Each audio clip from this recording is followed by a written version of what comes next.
In ons gesels oor teenspoed is vandag se idee vorm 'n strategie vir wanneer.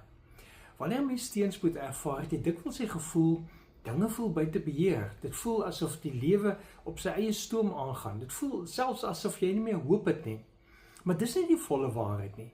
Jy het nog steeds beheer oor baie goed. Byvoorbeeld, jy kan self besluit of jy wil eet en of jy nie wil eet nie. Dis 'n baie eenvoudige ding, maar jy kan besluit, gaan ek hierdie tydstip gebruik om te eet of nie te eet nie, want jy het beheer oor daardie keuse wat jy kan maak. En dis die beheer wat 'n mens in die meeste situasies sou kon doen, selfs wanneer jy voel jy het nie beheer oor die groter tipe goed nie.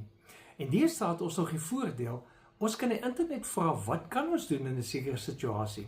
En daar sal ten minste iets wees wat via die kunsmatige intelligensieprogramme of YouTube of een of ander navorsing op die internet vir jou beskikbaar sal wees.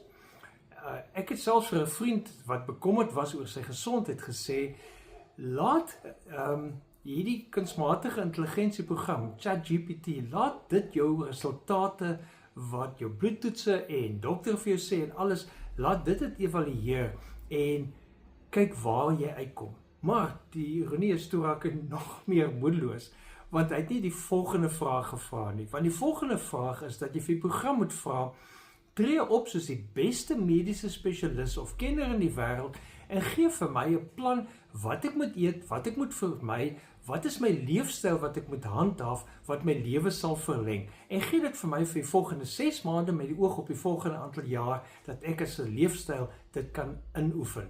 Hy was verstom oor die resultaat. Die ding het vir hom opgebreek wat hy moet doen, wanneer hy dit moet doen, wat hy moet eet en nog meer. En toe voel hy, en dis die groot ding, bemagtig omdat hy 'n plan het, omdat hy 'n strategie het. So wanneer jy teenspoed ervaar of teen teenspoed wil optree, vorm net 'n strategie vir wanneer, sodat jy daarmee kan aangaan. Ons lees in Spreuke 21 vers 5. Wat hardwerkende mense beplan is nuttig, maar elkeen wat oorhaastig is, stuur af op gebrek.